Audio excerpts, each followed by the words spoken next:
బంగారం, బ్యాంకులు, ఇతర ప్రైవేటు సంస్థల్లో ఉన్న విడిపించి కొనబడను. కొమ్మూరి గోల్డ్, ఆంధ్ర మరియు తెలంగాణ. జగన్మోహన్ రెడ్డి గారు నిన్న ఢిల్లీలో చేసిన ధర్నా గురించి మనందరికీ తెలుసు. ఆ ధర్నాను ఉద్దేశించి ఒక ట్వీట్ కూడా జగన్మోహన్ రెడ్డి గారు చేశారు. ఆ ట్వీట్ని మనం చూస్తా ఉన్నాం. నన్ను చంపాలనుకుంటే చంపేయండి, సామాన్య కార్యకర్తల మీద, ప్రజల మీద మీ కోపం, మీకు ఓట్లు వేయలేదని కారణం చేత వాళ్ళ మీద కోపాన్ని చూపించొద్దు, వాళ్ళ మీద దాడులు చేయవద్దు, మీద ఏదైనా టార్గెట్ చేసేసుకుంటే నన్ను చేయండి అంటూ జగన్మోహన్ రెడ్డి గారు చేసిన ట్వీట్ మీకు చూపిస్తా ఉన్నాను. నిన్న ఎన్డీటీవీలో ఒక నేషనల్ ఛానల్కి ఇచ్చిన ఇంటర్వ్యూలో కూడా ఇదే వ్యాఖ్యలు చేశారు. వాస్తవంగా నిన్న చాలాసార్లు జగన్మోహన్ రెడ్డి అనేక ఛానల్స్తో మాట్లాడుతూ కొన్ని కామెంట్స్, ఆశ్చర్యకరమైనటువంటి కామెంట్స్ చేశారు.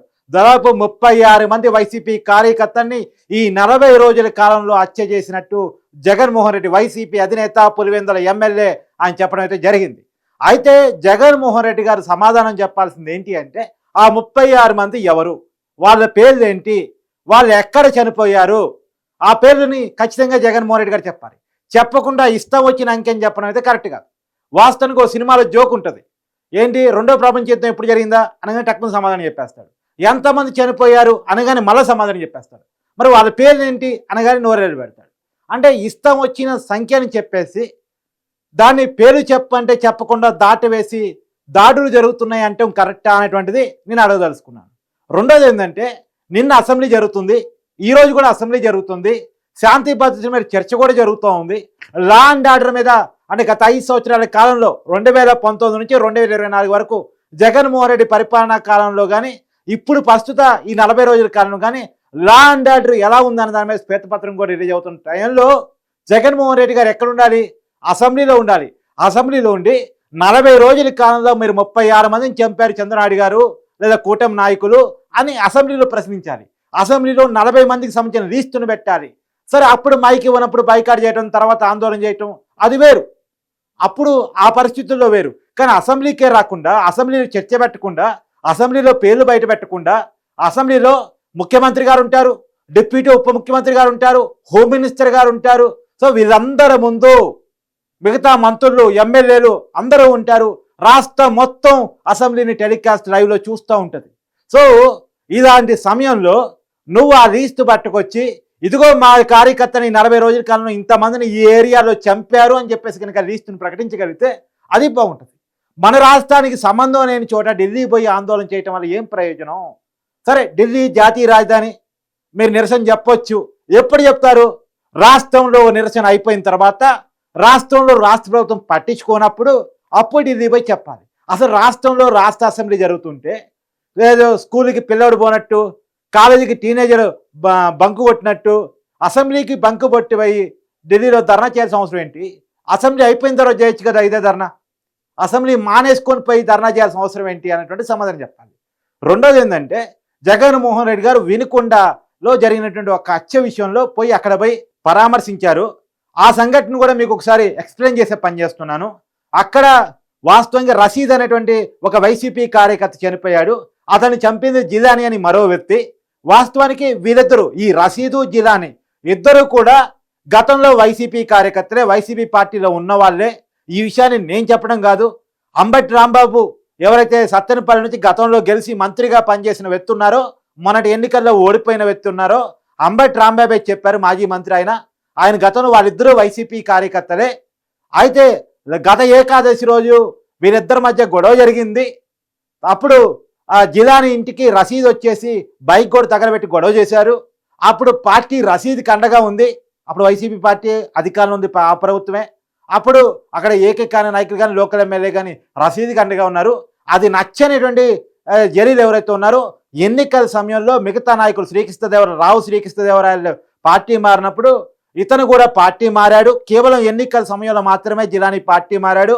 అప్పటికే పార్టీ మారే నాటికే రషీద్కి, జిలానీకి వర్గ తగాదాలు ఉన్నాయి. ఈ వర్గ తగాదాల్లో రషీద్కి వైసీపీ పార్టీ సపోర్ట్ చేయటం వల్లనే అతను పార్టీ మారాడు. పార్టీ మారిన తర్వాత, అధికారం పోయిన తర్వాత రషీద్కి ఇప్పుడు ఎవరు అండగా ఉండరని కారణం చేత రషీద్ని చంపాడు. కేవలం ఈ వర్గ తగాదాలే, వాళ్ళిద్దరి మధ్య ఉన్న వ్యక్తిగత తగాదాలే.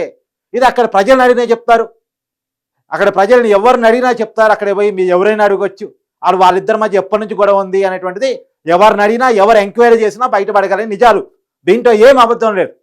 ఎందుకంటే వాళ్ళేమి బయట దేశస్తులు కాదు, ఎవరు పోయినా ఎంక్వైరీ చేసుకోవచ్చు. వినుకొండ ప్రాంతానికి సంబంధించిన వాళ్ళే కాబట్టి మన తెలుగు వాళ్ళు ఎవరు పోయి అయినా వాస్తవాలు తెలుసుకోగలిగినటువంటి పరిస్థితి అక్కడ ఉంది కాబట్టి నేను కరాఖండిగా చెప్తున్నాను. సో ఇది కేవలం వ్యక్తిగత కాదు. సరే, ఎనీవే, అయినప్పటికీ కూడా హత్యలు జరుగుతున్నాయి, హత్యాకాండలు జరుగుతున్నాయి అన్నప్పుడు ఆ పేర్లు బయట పెట్టి అసెంబ్లీలో ఆందోళన చేస్తే అది వేరు. అసెంబ్లీకి నల్లు కండువా వేసుకొని జగన్మోహన్ రెడ్డి రావాలనుకున్నారు, ప్లే కార్డులు పట్టుకొని రావాలనుకున్నారు, పోలీసులు ప్లే కార్డులు వద్దన్నారు. ఆ రోజు జరిగేది గవర్నర్ ప్రసంగం, వచ్చారు, నినాదాలు చేశారు, బైకాట్ చేశారు, వెళ్ళిపోయారు. కేవలం 1 గంట పాటు కూడా అసెంబ్లీలో జగన్మోహన్ రెడ్డి గారు ఉన్నారు. కేవలం నిమిషాల వ్యవధి మాత్రమే జగన్మోహన్ రెడ్డి గారు అసెంబ్లీలో ఉన్నారు. ఆ రోజు గవర్నర్ గారి ప్రసంగాన్ని ఆపైతే జగన్ గారికి మైక్ ఇవ్వరు కదా. నిన్న నుంచి అసెంబ్లీ జరుగుతుంది, నిన్న నుంచి ఆయనకి మైక్ ఇస్తారు, ఆయనకి టైం ఇస్తారు. ఆయన ఇంకా టైం కావాలంటే అడగొచ్చు. అడిగి టైం ఇవ్వని పక్షంలో రాష్ట్రం మొత్తం చూస్తూ ఉంటుంది. టైం ఇవ్వని పక్షంలో అతను బయటికి పోయి ఆందోళన చేస్తే అదొక మార్గం. కానీ ముందే అసెంబ్లీని బైకాట్ చేసేసి వదిలేసి ఢిల్లీ పోయి ధర్నా చేయటం ఎంతవరకు కరెక్ట్ అనేటువంటిది రాష్ట్ర ప్రజానికి వండుతుంది. ఎందుకంటే ఆయన పులివెందుల ఎమ్మెల్యేగా ఎన్నుకున్నారు, ఆయన ఎమ్మెల్యే జీతం తీసుకుంటున్నారు, ఎమ్మెల్యేకు ఉండే ఫెసిలిటీస్, కార్ అయితే ఏంటి, ఇతర అలవెన్సులు అయితే ఏంటి, సెక్యూరిటీ అయితే ఏంటి, ఇవన్నీ ఆయన తీసుకుంటున్నారు.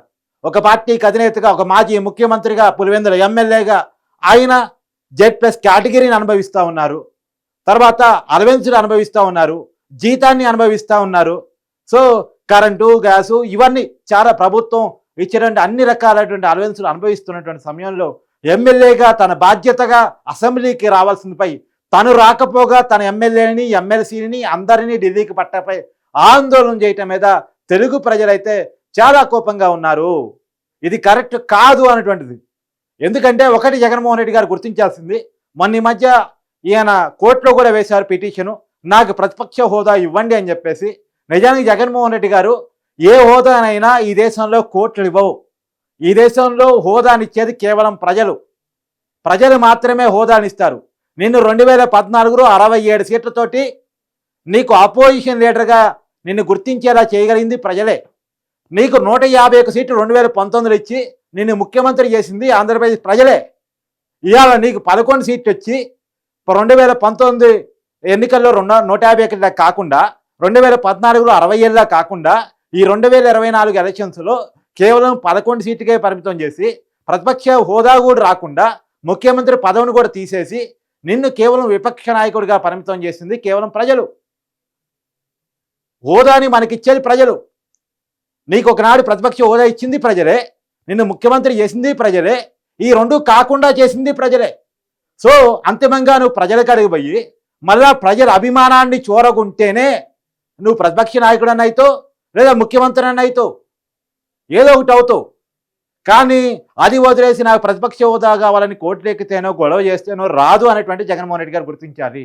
సరే, ఈ పర్టికులర్ టాపిక్ ధర్నా టాపిక్లోకి మళ్ళీ ఒకసారి రివర్స్ వస్తే జగన్మోహన్ రెడ్డి గారు రెడ్ బుక్ గురించి ప్రస్తావిస్తున్నారు.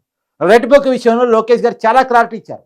ఏంటి, అక్రమాలుగా పడిపడినటువంటి ఆఫీసర్లు ఎవరైతే ఉన్నారో, వాళ్ళని ఒత్తిడి తీసుకొచ్చినటువంటి గత ప్రజాప్రతినిధులు ఎవరైతే ఉన్నారో వాళ్ళ మీద చట్ట ప్రకారం చర్యలు తీసుకోవడానికి వాళ్ళ పేర్లు నోట్ చేసుకున్న బుక్ మాత్రమే రెడ్ బుక్. ఎలాంటి చట్టం కాకుండా కక్ష సాధింపులు ఉండవు అనేటువంటి విషయాన్ని నొక్కి నొక్కి చెప్పారు.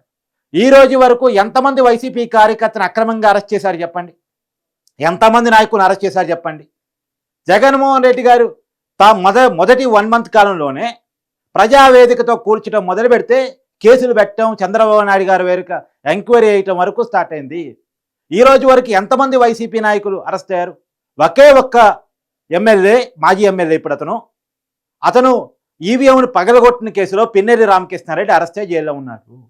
అతను తనంతట తాను ఈవీఎం పగలగొట్టారు. ఆ కేసు కూడా పెట్టింది ఎలక్షన్ కమిషన్. జగన్మోహన్ రెడ్డి గారి మీద కేసు బుక్ అయిన మాట వాస్తవం. ఆ కేసు పెట్టింది రఘురామ కృష్ణరాజు. ఆ రఘురామ కృష్ణరాజు కూడా అప్పుడు ఏదైతే 2019 ఎన్నికల్లో వైసీపీ ఎంపీ, ఆయన్ని వైసీపీ విధానాలను వ్యతిరేకించినందుకు గాను, మన పార్టీ చేస్తుంది, మన ప్రభుత్వం చేస్తుంది తప్పు అని చెప్పినందుకు గాను అరెస్ట్ చేసి చంపే ప్రయత్నం చేశారు అనే కారణం చేత ఆయన కేసు పెట్టారు. హార్ట్ అటాక్ వచ్చిన ఆయన్ని గుండెల మీద కూర్చుంటే చంపే ప్రయత్నం చేస్తే కేసు పెట్టకుండా ఉంటారా? ఆ రోజు రిపోర్ట్ ఇచ్చిన తప్పు, అంతా తప్పు. సో చట్టాన్ని చేతిలో తీసుకొని హింసించారు. ప్రత్యేకించి హైదరాబాదులో ఉన్న ఆయన్ని, వాస్తవానికి ఆంధ్రప్రదేశ్లో లేరు ఆయన, అరెస్ట్ చేసే రోజు హైదరాబాద్లో తెలంగాణ ప్రాంతం అంటే తెలంగాణ రాష్ట్రంలో ఉన్నారు, హైదరాబాద్లో ఉన్నారు ఆయన. హైదరాబాద్లో ఉంటే వాస్తవంగా హైదరాబాద్లో ఒక వ్యక్తిని ఆంధ్రప్రదేశ్ పౌరుని అరెస్ట్ చేసేటప్పుడు లోకల్ పోలీస్ స్టేషన్లో సమాచారం ఇచ్చి లోకల్ మేజిస్ట్రేట్ ముందు హాజరుపరిచి ఆయన ఆంధ్రప్రదేశ్ తీసుకెళ్ళాలి. కానీ ఈ ఫార్మాలిటీస్ ఏమి పాటించకుండా కిడ్నాప్ చేసినట్టు చేసేసి హైదరాబాద్లో గుంటూరు తీసుకుపోయి అరెస్ట్ చూపించారు. అరెస్ట్ చూపించి విపరీతంగా కొట్టారు, వీడియో కాల్ చేసి చూపించారు. ఇవన్నీ ఆయన చేస్తున్న ఆరోపణలు ఆ రోజు వైసీపీ ప్రభుత్వం ఉండటం వల్ల ఎవరు పట్టించుకోలేదు. సో ప్రభుత్వం మారింది, తన మీద జరిగినటువంటి దమనకాండ మీద ఆయన కేసు పెట్టారు. దాని మీద మాత్రం జగన్మోహన్ రెడ్డి గారి మీద కేసు బుక్ అయింది. జగన్మోహన్ రెడ్డి గారి మీద వేయబడ్డ మొట్టమొదటి ఎంక్వైరీ నిన్న అసెంబ్లీలో ఎక్సైజ్ పాలసీ జగన్మోహన్ రెడ్డి హయాంలో జరిగిన జే బ్రాండ్ల మీద మాత్రమే మొట్టమొదటి ఎంక్వైరీ నిన్న వేశారు అసెంబ్లీలో. మీకు ఇంకో విషయం కూడా గుర్తు చేస్తున్నా, రఘురామ కృష్ణరాజు గారు కంప్లైంట్ ఇచ్చినప్పటికీ కూడా దాన్ని ఎంక్వైరీ చేసిన తర్వాత కొన్ని రోజులు గ్యాప్ తర్వాత ఎఫ్ఐఆర్ బుక్ చేశారు. కంప్లైంట్ ఇవ్వగానే ఎఫ్ఐఆర్ బుక్ చేయలే, కంప్లైంట్ ఇవ్వగానే అరెస్ట్ చేయలే, ఇంకా జగన్మోహన్ రెడ్డి గారు అరెస్ట్ కాలే. ఓ పద్ధతిగా ప్రొసీజర్గా పోలీసులు వెళుతున్నారు. అదే గత ప్రభుత్వ హయాంలో చంద్రబాబు నాయుడు అరెస్ట్ చూడండి. నంద్యాలలో చంద్రబాబు నాయుడు గారు అరెస్ట్ అయిన నాటికి ఎఫ్ఐఆర్లో చంద్రబాబు గారి పేరు లేదు. చంద్రబాబు గారు అరెస్ట్ అయిన నాటికి ఎఫ్ఐఆర్లో చంద్రబాబు గారి పేరు లేదు. ఎలాంటి పేరు లేకుండా అరెస్ట్ చేసి ఎఫ్ఐఆర్లో పేరు పెట్టారు. కానీ ఇప్పుడు అలా చట్టం నడవట్ట. చట్టం అంబేద్కర్ గారు రాజ్యాంగం చెప్పిన దాని ప్రకారం నడుస్తుంది. అప్పుడు అచ్చెన్నాయుడు గారికి అనారోగ్యం అంటే అరెస్ట్ చేసి ఇబ్బందులు పెట్టారు, కొల్లూరు రవీంద్రని ఇబ్బంది పెట్టారు, నారాయణని ఇబ్బంది పెట్టారు. వీళ్ళెవరిని ఇబ్బంది పెట్టండి. ఇప్పుడు ఆందోళన కార్యక్రమాల గురించి జగన్మోహన్ రెడ్డి గారు మాట్లాడుతున్నారు కదా, ఆ రోజు చేయనిచ్చారా? చంద్రబాబు నాయుడు గారు పన్నాడు పోతానంటే పోనిచ్చారా? హత్యాకాండల మీద ఆ రోజు గోడలు కట్టారు. ఊళ్ళకి జనాలకి బజార్లకి మధ్య గోడలు కట్టారు. ఊళ్ళు దాటిపోయేలా చేశారు. ఈ ఊళ్ళలో ఉండొద్దని హుక్కుములు జారీ చేశారు. అవునా కాదా? ఒకసారి చరిత్ర తెలుసుకోవాలి. రెండోది, ఇంకో క్వశ్చన్ కూడా అడుగుతున్నాను. జగన్మోహన్ రెడ్డి గారు ధర్నా చేశారు, ఆయన హక్కు చేయొచ్చు. కానీ ఎవరిని ఎంటబెట్టుకొని చేశారు? పక్కన అవినాష్ రెడ్డిని ఎంటబెట్టుకొని చేశారు. ఆయన ఎంపీ వైసీపీకి. ఆయన ఏంటి, ఒక హత్య కేసులో నిందితుడు. సిబిఐ ఎంక్వైరీ చేస్తూ ఉంది. వాళ్ళ బాబాయ్ హత్య కేసే, వివేకానంద రెడ్డి హత్య కేసులో నిందితుడిగా ఉన్నటువంటి అవినాష్ రెడ్డిని పక్కన పెట్టుకొని ధర్నా చేశారు. అవునా కాదా? అనంతబాబు అతను ఒక హత్య కేసులో నిందితుడు. వాళ్ళ డ్రైవర్ సుబ్రహ్మణ్యం అనేటువంటి ఒక దళిత వ్యక్తిని చంపేసి డోర్ డెలివరీ చేశారనేటువంటి కేసులో ఆ నిందితుడు. అతను ఎమ్మెల్సీ ఆ పార్టీలో. వీళ్ళందరినీ పక్కన పెట్టుకొని ధర్నా చేశారు. ఇతను ధర్నాకి దగ్గరలోనే పాపం ఇంకొకరు ధర్నా చేశారు. ఎవరు? విజయసాయిరెడ్డి నా భార్యని వేధించాడు, ట్రాప్ చేశాడు, నా భార్యకి నాకు తెలియకుండానే బిడ్డ పుట్టారు, నా బిడ్డకి తండ్రిని తెచ్చింది, విజయసాయిరెడ్డిని పార్టీ నుంచి సస్పెండ్ చేయండి, విజయసాయిరెడ్డితో డిఎన్ఏ టెస్ట్ చూపించండి అని చెప్పేసి. మరి ఆ మదన్ మోహన్ అని పేరు, ఆ మదన్ మోహన్ ఆలకన ఏమైనా జగన్మోహన్ రెడ్డి గారు గమనించారో లేదో నాకు తెలియదు. కానీ అదే విజయసాయిరెడ్డిని పక్కన పెట్టుకుని ధర్నా చేశారు. ఎవరు? విజయసాయిరెడ్డిని, తర్వాత అనంతబాబుని, అవినాష్ రెడ్డిని, ఇలాంటి వాళ్ళందరినీ పక్కన పెట్టుకుని జగన్మోహన్ రెడ్డి గారు శాంతి భద్రతల ఇష్యూ మీద ధర్నా చేశారు. ఇది రాష్ట్ర ప్రజలకి మింగుడు పడని విషయం.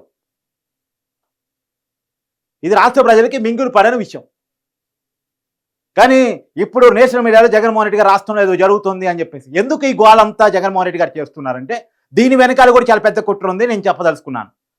నేను మా ఊరికి అయితే ఈ ఇష్యూని ఎందుకు టేకప్ చేశానని కూడా చెప్పదలుచుకున్నాను. ఈ రాష్ట్రంలో కంపెనీలు వస్తున్నాయి. బీపీసీఎల్ పెద్ద ఎత్తున బంధంలో పెట్టడానికి ముందుకొచ్చింది.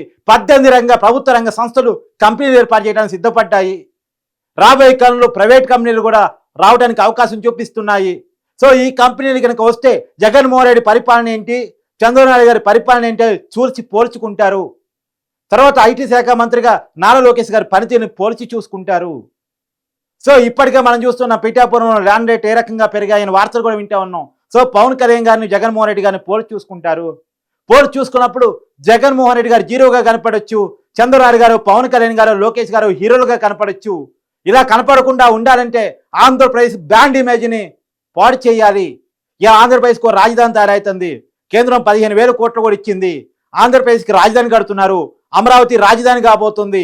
జగన్మోహన్ రెడ్డి గారి ఇంటికి దగ్గరలోనే ఒక రాజధాని క్రియేట్ కాబోతుంది. ఇది జగన్మోహన్ రెడ్డి గారికి మింగుడు పడిన విషయం.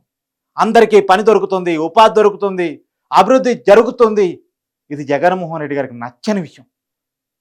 సో దీన్ని పాడు చేయాలి. ఆంధ్రప్రదేశ్ బ్రాండ్ను పాడు చేయాలి.